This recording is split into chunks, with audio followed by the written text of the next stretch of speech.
buenas tardes, buenas noches, buenos días, dependiendo de dónde, a qué horas estén viendo este video.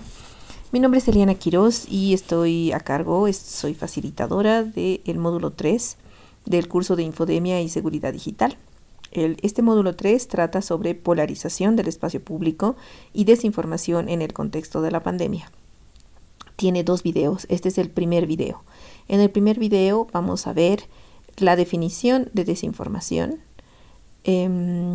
los efectos que tiene sobre la democracia, las estrategias que se utilizan, algunos actores. Y en el segundo video vamos a poder ver cuáles son las estrategias, las respuestas, las soluciones que están buscando en comunidad internacional para este problema. Entonces comenzamos con un gatito. El gatito nos está diciendo que nuestra democracia ha sido hackeada, en el sentido que sentimos, y creo que es Bolivia en especial, pero es del mundo en general, que algo raro está pasando con la información en las redes sociales e incluso en los medios, y sentimos que esto está afectando a la democracia.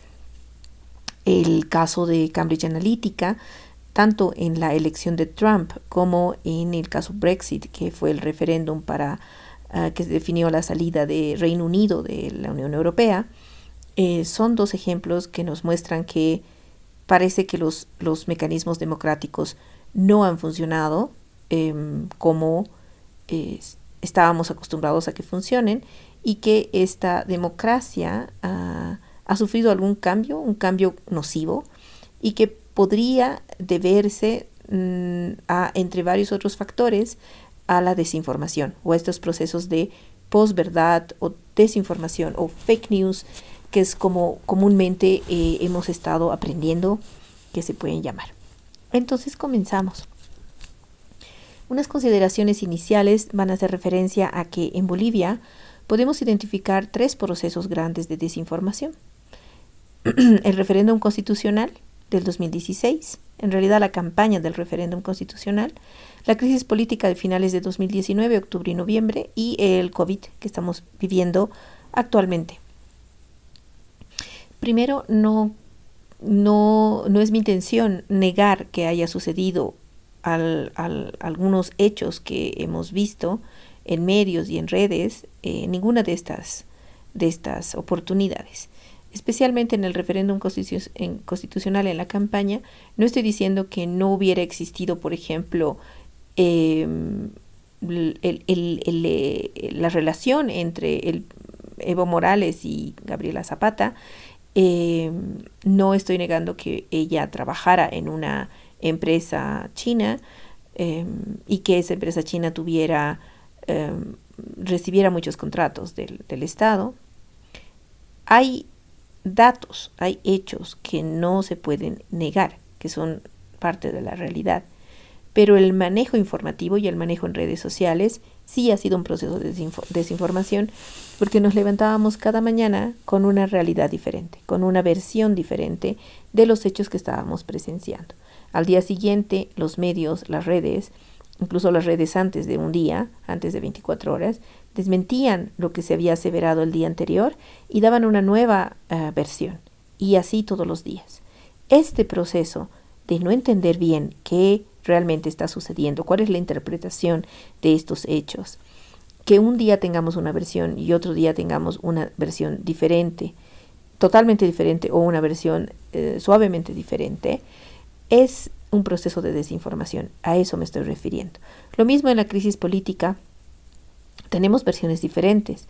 Hay gente que asevera una cosa, hay gente que asevera otra cosa. De hecho, se dice que las redes sociales son culpables tanto de la pérdida del referéndum constitucional para el MAS, como de los resultados de la crisis política por la que Evo Morales sale del país. También hay versiones acerca del COVID.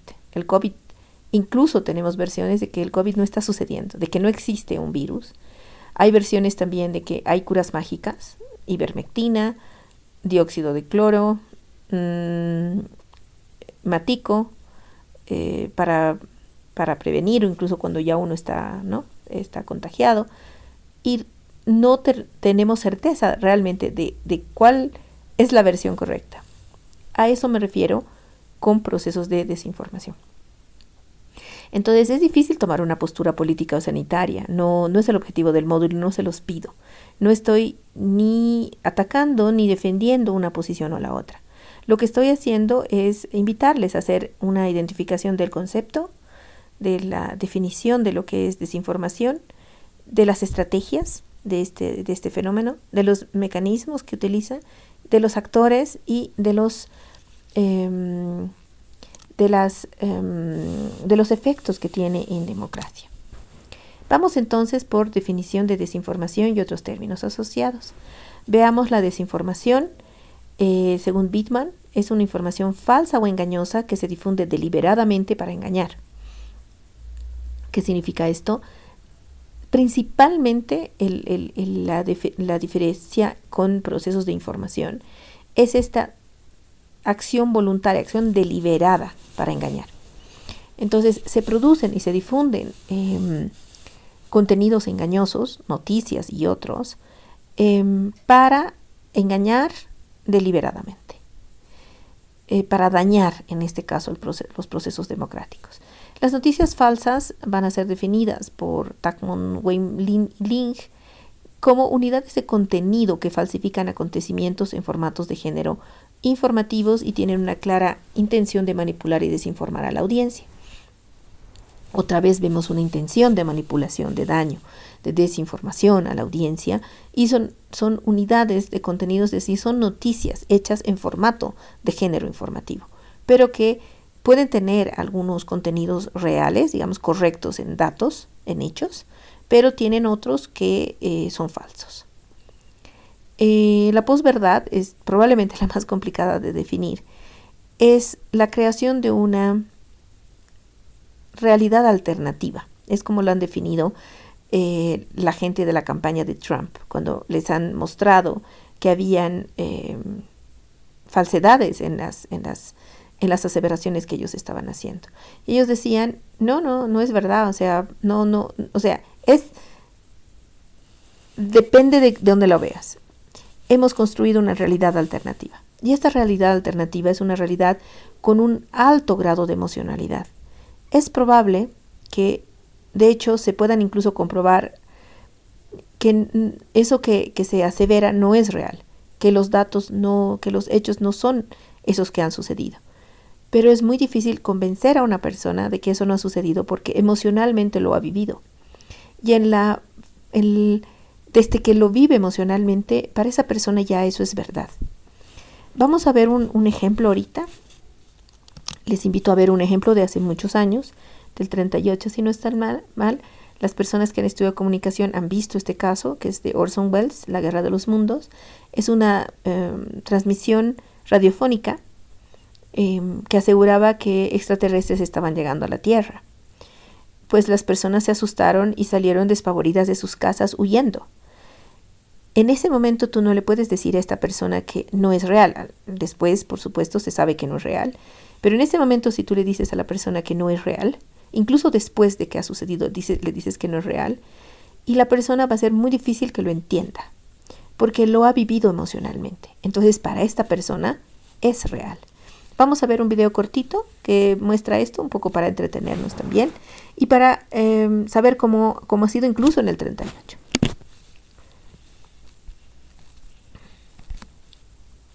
Orson Welles nació en el seno de una familia de clase alta en Wisconsin. Heredó de su madre el gusto por el arte y especialmente por la interpretación. Esta pasión por el teatro le hizo llegar hasta la radio, donde hace 70 años aterrorizó al pueblo norteamericano leyendo un cuento para Halloween. Con su relato La Guerra de los Mundos, escrito por Howard Koch, el 30 de octubre de 1938, el cineasta anunció la invasión de la Tierra por parte de unos extraterrestres.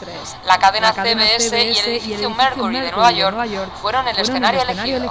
Sin embargo, lejos de creer que se trataba de una inocentada, los oyentes mordieron el anzuelo y cundió el pánico. En Nueva York, las comisarías de policía y las redacciones de noticias quedaron bloqueadas por las llamadas de ciudadanos desesperados. desesperados. Querían protegerse de los ficticios ataques marcianos y pedían ayuda e instrucciones sobre qué hacer si los visitantes entraban a su hogar. Hubo quien se encerró en el sótano de su casa con pistolas. Otros prefirieron cubrirse la cara con toallas mojadas para defenderse de los gases tóxicos que presuntamente portaban los invasores. La casualidad quiso que la mayoría de los que escucharon aquel día a Wells en la CBS lo hiciera cuando ya había tenido lugar la introducción que advertía de que lo que venía a continuación no era más que una dramatización de la obra. Teniendo en cuenta que los hechos se relataron en forma de boletín informativo, añadía al asunto una dosis extra de realismo y aumentaba la confusión. El caos social que provocó aquel curioso experimento radiofónico constató el enorme poder que ejercen los medios de comunicación en la sociedad.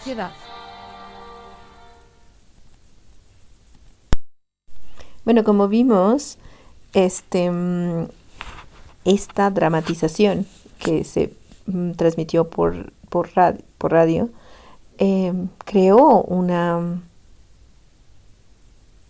realidad paralela, eminentemente emocional, y que era, en realidad el objetivo no era tanto, digamos, lastimar la democracia o lastimar un proceso social, sino hacer un experimento, ¿no? Intentar ver qué sucedía o incluso llamar la atención de las personas. Pero bueno, cuando piezas como estas son hechas para manipular creencias o emociones, estamos hablando de posverdad, de una realidad alternativa. Vamos a leer entonces qué dicen que es posverdad. No es por sí misma una estratagema o táctica desinformativa, sino un ecosistema en el que impera la manipulación de creencias y emociones de forma deliberada con el fin de influir en el comportamiento social. Veamos otra definición, que es noticias basura, junk news, que se hace sobre todo para generar mucho tráfico en los sitios web.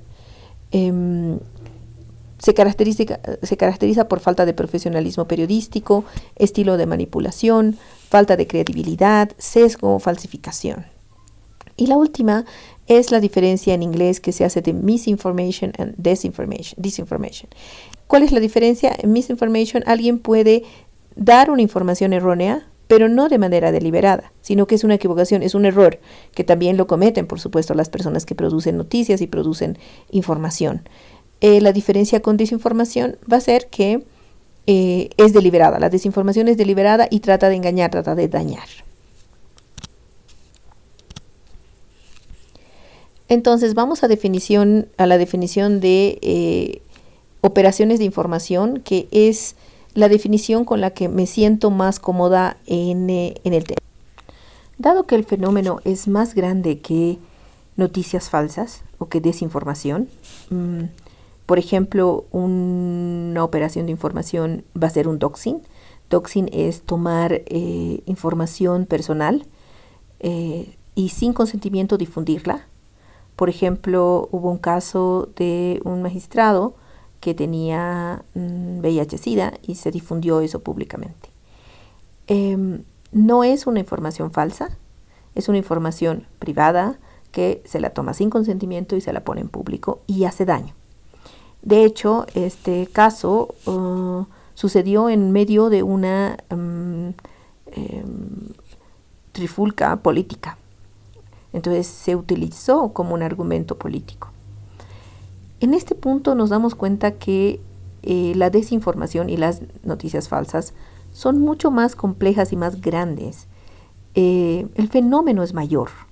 Por lo tanto, necesitamos de terminología, de definiciones, de conceptualizaciones más amplias e integrales, y en la revisión bibliográfica he encontrado a este autor Krasodomsky Jones, que habla de operaciones de información con la que me siento más cómoda porque es más abarcativa.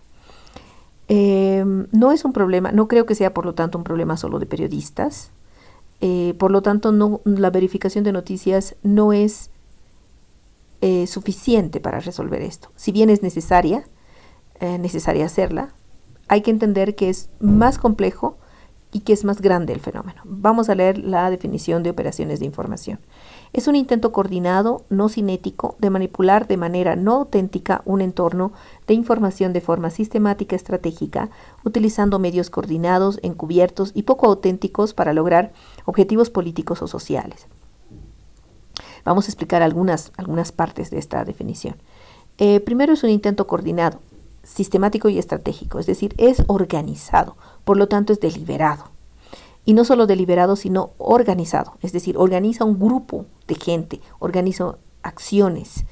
Es no cinético. Esto se refiere a que, estos autores, lo que hacen es ponerse en la lógica de guerra. Y entonces están viendo que las operaciones de información forman parte de otras operaciones adicionales de guerra. Y por lo tanto están haciendo una diferencia con, por ejemplo, operaciones territoriales, donde unos soldados van a ocupar un territorio. Y a eso se refiere que no sea cinético. Está hablando de operaciones que son de información, es decir, no son físicas, no requieren un despliegue físico en territorio. Y tienen un objetivo de manipular el entorno de información para objetivos políticos o sociales, es decir, para afectar política o socialmente. Este es el autor, Krasnodębski-Jones, que vamos a utilizar más en el módulo, aunque hay otros autores en la bibliografía. Ustedes van a poder consultar a algunos textos que les estoy sugiriendo. Lamentablemente muchos son en inglés, pero hay algunos que son en español. Aprovechen los que sean en español, y los de inglés pueden traducirlos igual en el Google Translator o en en el DeepL, etcétera. Hay otros traductores. Y yo voy a utilizar mucho este texto de Krasnodębski-Jones, que está en inglés, pero que lo he estado traduciendo para dar este módulo. Vamos con otro gatito, porque vamos a comenzar con la parte más fuerte del módulo, que son las estrategias. Entonces nos relajamos con el gatito en la computadora. Vamos. Ok, estrategias y tácticas. Krasnodębski-Jones y otros autores identifican 4 estrategias que vamos a ver con un poco de profundidad. Y yo les doy algunas diapitas porque no están claramente identificadas en estas estrategias. Algunas tácticas y algunas prácticas que creo que son interesantes de mirar y de tomar en cuenta. Esta teoría está en pleno desarrollo, por lo tanto no puede ser no solo la del autor, sino en general la de desinformación en el mundo, y entonces hay diferentes autores que aportan, y por lo tanto hay algunas definiciones como estas estrategias que no necesariamente pueden incluir las diapitas que les doy. Vamos a explicar las estrategias. A ver, la primera estrategia es insertar, eliminar y amplificar información, es decir, algo que no está sucediendo, que está sucediendo en parte, lo amplificamos. Digamos, se está utilizando un hashtag en apoyo de una posición o de la otra en Twitter, y lo que hacemos es generar bots de manera que utilicen ese hashtag muchísimos, y entonces se amplifica y se genera una sensación de que ese hashtag es más legítimo en apoyo o en contra de alguna posición. Entonces se aumenta la posibilidad, la importancia de una posición, de una postura, de una opinión, o se elimina. También es posible, digamos, acortar, ¿no? La legitimidad de alguna de algún debate o de algún hashtag o de alguna corriente de opinión que se esté dando, o incluso se crea una nueva, porque una es amplificar, es decir, hacerla crecer, otra es eliminar, otra es incluso insertar una nueva. Esa es una estrategia. La otra estrategia es degradar el entorno de información, es decir, lastimar el espacio mismo donde está sucediendo el proceso de información. Esto se hace, por ejemplo, cuando se genera una idea de que el espacio, Facebook, el grupo de WhatsApp, Twitter, etcétera, no es un entorno seguro. O cuando se está utilizando un hashtag, se lo daña. Es decir, si digamos están utilizando un hashtag para organizar una manifestación, se comienza a utilizar ese hashtag mismo con información que no es sobre la coordinación de la manifestación, sino con cualquier otra cosa, con memes, etcétera. O sea, se daña el instrumento que estamos utilizando para informar. La tercera estrategia es limitar la participación de voces opuestas, y esto se hace con amedrentamiento, con acoso, con amenazas, para que las voces opuestas, opositoras a la posición oficial o lo que sea, la posición que queremos que sea más válida, se comienzan a eliminar. Obviamente se comienzan a eliminar por razones ilegítimas, usualmente violentas. Y la última es la posverdad, que es efectuar cambios en el comportamiento, la percepción, que lo que se hace acá es sobre todo estas estrategias que hemos hablado de posverdad, se comienzan a poner en práctica para generar realidades alternativas. Vamos a ver más en detalle cada una de las estrategias y tácticas, pero ahora les quiero mencionar y explicar un poco estas 4 yapitas, y pueden haber muchas más porque hay literatura que está desarrollando y está identificando nuevas estrategias y tácticas. Pero creo que estas 2 primeras, las cámaras de eco y los filtros de burbuja, son importantes de mencionar porque son las primeras que se han mencionado junto a la posverdad. Las cámaras de eco y los filtros de burbuja hacen referencia a algoritmos en las redes sociales y en los espacios en los que navegamos, por los cuales nos llegan contenidos que refuerzan nuestras creencias. Es decir, si yo soy progre, digamos, y soy pro aborto, en mi Facebook en mi Twitter y en mis otras redes sociales y en las noticias que consulto, el algoritmo me va a ofrecer contenidos que refuercen este punto de vista que tengo y que eliminen las disidencias, es decir, que eliminen las posturas diversas, diferentes, opuestas a mi forma de ver. Y esto es lo que se dice que sucede en las redes sociales, sucede también en la vida real. O sea, nosotros no somos en la vida, digamos, en la vida no online, tampoco somos absolutamente democráticos y tenemos amigos de todo tipo y de todo punto de vista. Pero el problema es que si estamos en la vida offline, si nos acercamos de tanto en tanto a posiciones diferentes a las nuestras, porque leemos algo, porque vemos una noticia, porque está, digamos, en la televisión, y porque finalmente no hay algoritmos por detrás de los medios masivos que nos estén indicando qué leer o reforzando nuestras creencias. Cuando, por ejemplo, hacemos búsquedas en YouTube y nos salen un tipo de videos, deberíamos ser capaces de entender por qué ese tipo de videos nos está siendo sugerido. Y es por el algoritmo que utilizan estas plataformas, y es un algoritmo que no solamente está siendo alimentado por los clics que hacemos, por los videos que estamos viendo, sino por la información de otras redes, de otras bases de datos que comienzan a configurar nuestro perfil para cada una de estas empresas. Bueno, esos son los mecanismos.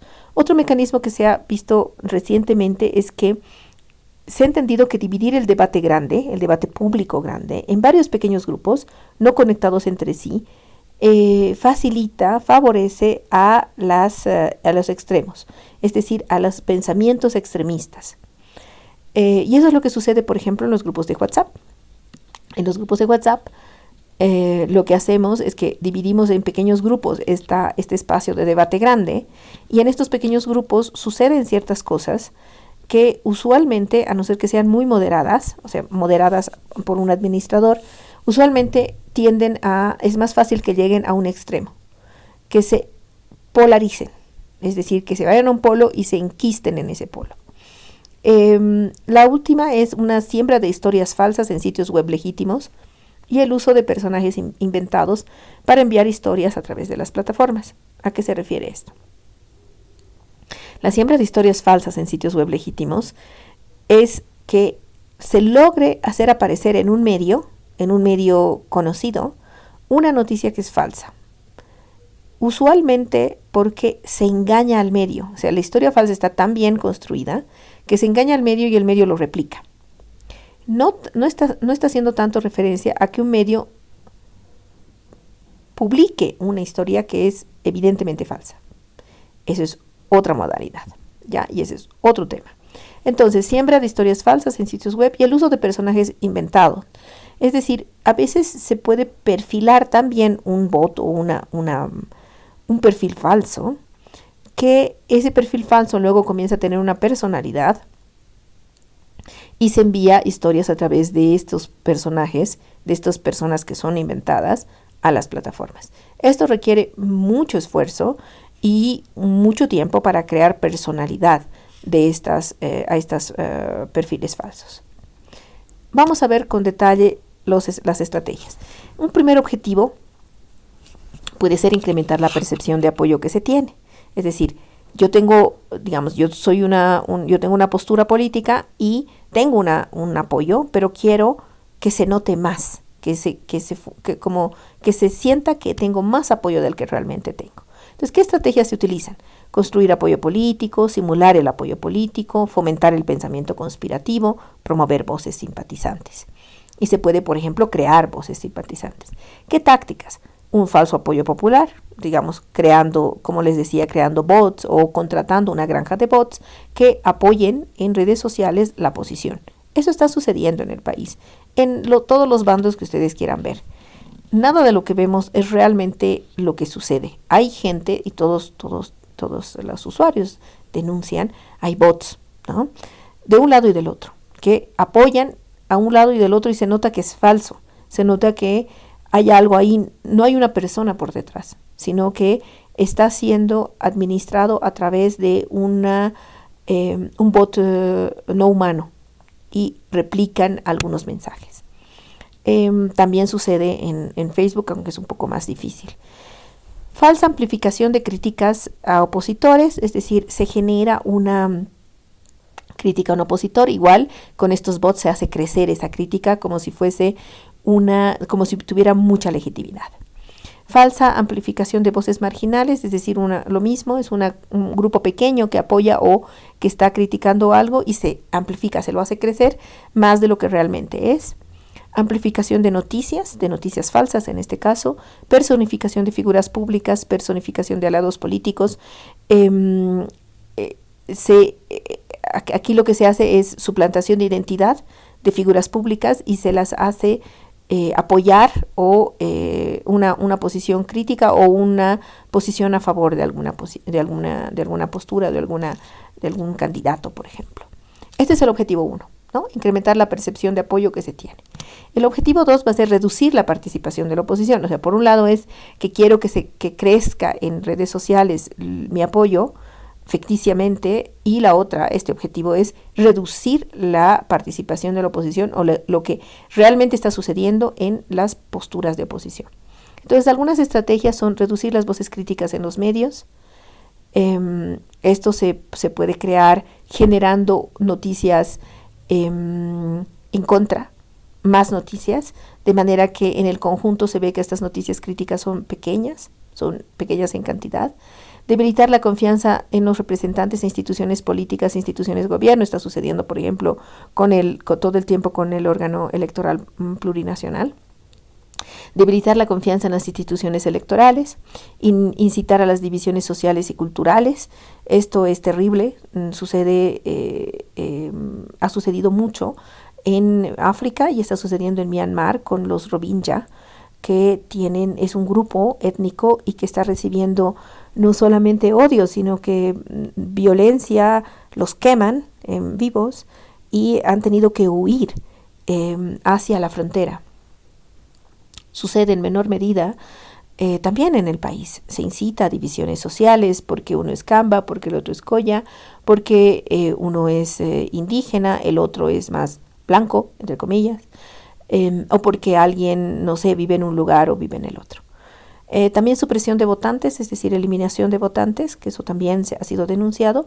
Abuso de los sistemas jurídicos, en tanto que se respalda legalmente algunas acciones que no son genuinas. Por ejemplo, los decretos que hemos visto que trataban de dañar la libertad de expresión y que luego han sido derogados, los artículos que decían que se podía tomar presa a la gente y seguir acciones penales por desinformar.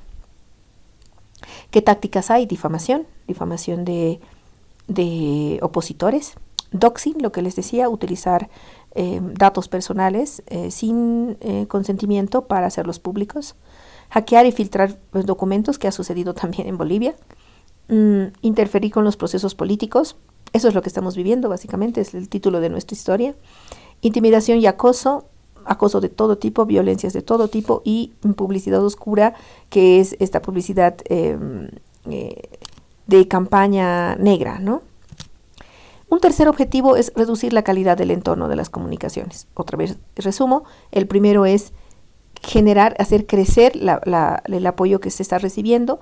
El segundo es reducir la oposición, la sensación de que hay opositores. Esta tercera es lastimar el espacio de comunicación, reducir la calidad del entorno de las comunicaciones. ¿Cómo se hace? Crear confusión y enojo, denigrar el compromiso, socavar los canales de comunicación productiva, dañar los canales de comunicación, ¿no? Reducir la confianza en las comunicaciones digitales. Ya nadie confía en lo que pasa en Facebook o en WhatsApp. Alterar los canales de comunicación. Las tácticas: explotación de los sistemas de moderación de contenidos, historias de miedo. Se crean historias de que alguien va a ser tomado, preso, va a suceder algo muy grave, o está sucediendo algo muy grave y luego nos damos cuenta que son videos, fotos, etcétera, de otros momentos históricos, incluso en otros contextos que no son el boliviano. Contenido gráfico o impactante, falso, ¿no? Interrupción de las comunicaciones, que esto no ha sucedido en gran medida en Bolivia, pero está sucediendo mucho en muchos países. Esto es el fenómeno del último año, que es que se corta Internet o se cortan ciertas apps de Internet. Envenenamiento de hashtag, que es esto lo que les decía, un hashtag que es usado para algo y entonces se comienza a usar ese hashtag con otro tipo de contenidos. Y spam, que es contenido no solicitado. El último objetivo es reducir la calidad de información disponible. Esto básicamente, otra vez, es posverdad, ¿ya? ¿Cómo se hace la posverdad? A ver, estrategias. Socavar la confianza en las instituciones de los medios de comunicación, socavar la confianza en los medios digitales, difuminar los límites entre la realidad y la ficción. Ya no sabemos si eso no es realidad, lo que estamos viendo y lo que estamos difundiendo. Un ejemplo de la pandemia es el dióxido de cloro. Podemos decir que el dióxido de cloro, y hay gente que lo asevera, que cura no solamente el COVID, sino todo, cáncer, diabetes, etcétera. Y hay gente que luego te dice que no, que esto no sucede y esto no es real.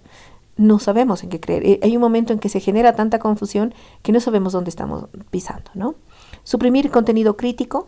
Crítico es decir, que está bien elaborado y con buenas fuentes. Promover contenido empático, es decir, que apoye a una propuesta no real, digamos. Cambiar el equilibrio del contenido a favor del actor. ¿Qué tácticas? Explotación y manipulación de algoritmos. De las grandes empresas es más difícil, pero ha sucedido. De algoritmos que son más sencillos, de páginas más pequeñas también se puede.